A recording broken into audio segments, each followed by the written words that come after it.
Most exciting thing about college gymnastics, and what I implore you is, as Carol started off at the beginning of the session, keeping an open mind, is collegiate gymnastics is really the only, it's kind of getting a bit strong there, but the only gymnastics venue that allows us to push the envelope, where you can do a style that's not just classical or neoclassical or tango, and you can be appreciated for it. And right now we're seeing collegiately, you know, we see a lot of this stuff, but that's a style. You may like it, you may not like it. That doesn't matter. Is it done cleanly? Do you see pictures? We're seeing a lot of, obviously, jazz, or as I call neoclassical, where they may be in arabesque, but their foot is flexed. You may not like a flexed foot. That's okay. But is their foot flexed, or is it kind of flexed? It needs to be one or the other in our sport. We've moved into hip-hop. There's a lot of bad hip-hop out there. Amen? Amen.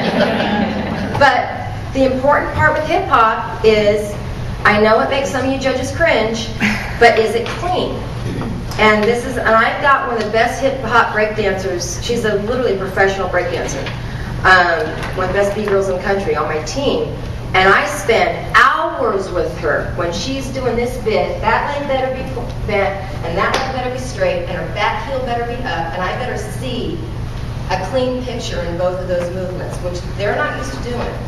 But I've embraced this because this is another avenue that collegiately we're able to go into that you could not get away with in club. One of the avenues or venues of dance that you don't see is modern. And I think that's because modern dance is difficult to do well. And most great modern dancers are classically trained. So you can see lines. But hopefully that will be an area. A few years ago I went and I saw a Twyla Tharp production of Moving Out. It was brilliant. But Twyla does a lot of this stuff, you know? Yeah. And I was like, cool. And I had Kate Richardson, one of our best athletes, who will just do anything. I had her do that. That's when people thought I was going through menopause and lost my mind. I loved it. I thought it was brilliant. And as far as I'm concerned, I don't really care if you like the work I do. And none of you in your creative venues should really care. I like the fact that it captured your attention long enough to formulate an opinion. That's all that matters to me. And then tell me, the worst thing you could tell me is your athletes are sloppy. If you tell me Kate's routine was god-awful, but it was clean, that's fine by me. So I encourage you, as Carol said, keep an open mind, and let's never be concerned with what we like. We need to be concerned with clean. Clean and pictures. It's all about pictures. Okay?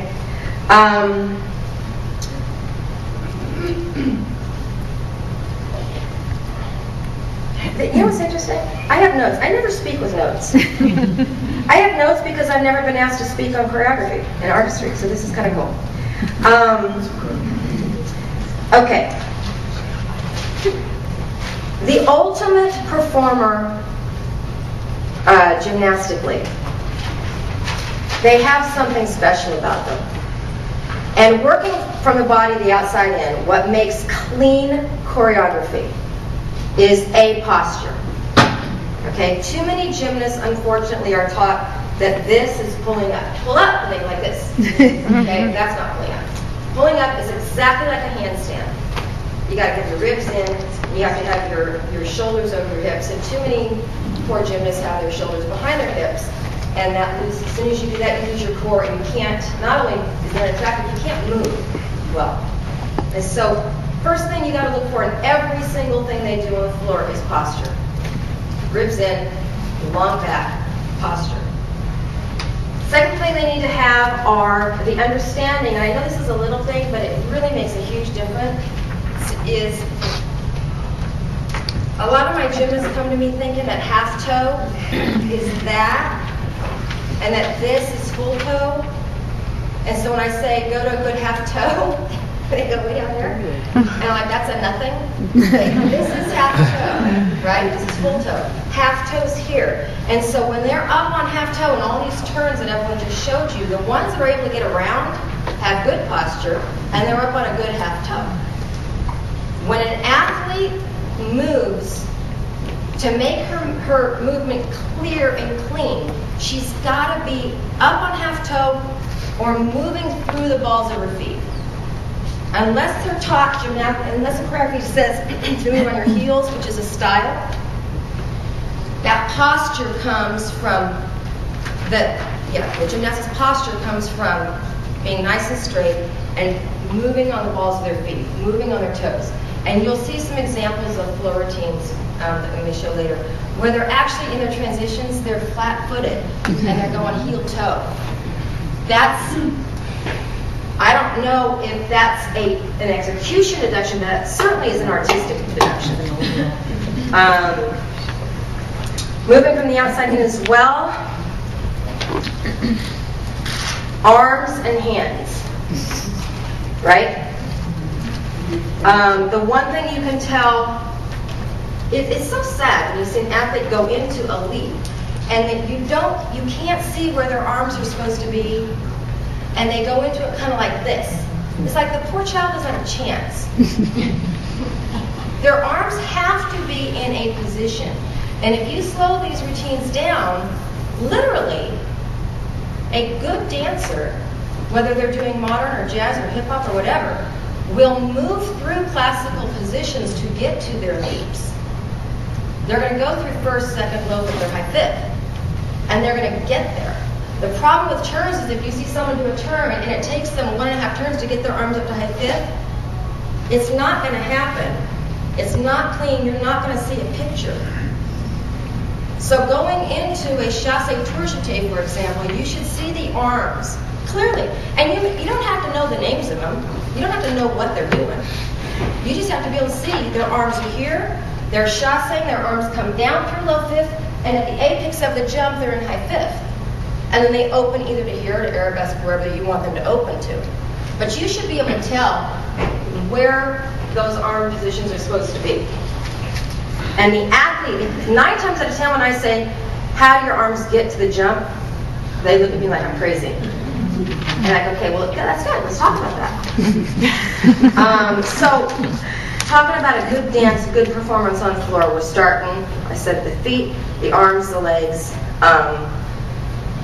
posture, and my 2 very, very, very favorite things to teach. My poor athletes get so sickening. But first of all is focus. There's a difference between looking in a direction and focusing in a direction. You do not have to focus on something. In the dance world, the audience they're black. It's black, right? You can't see anything, but you still have to focus your eyes. Your eyeballs have to focus. And what that does to performance, it literally, it's like the binoculars that just goes zzz, and they make it all clear. You can do 1, 2, 3, 4, 5, or you could do 1, 2, 3, 4, 5. And as soon as your eyeballs go, it clicks. It's like when we women put on lipstick, it just clicks. Focus is imperative. Throughout the entire routine.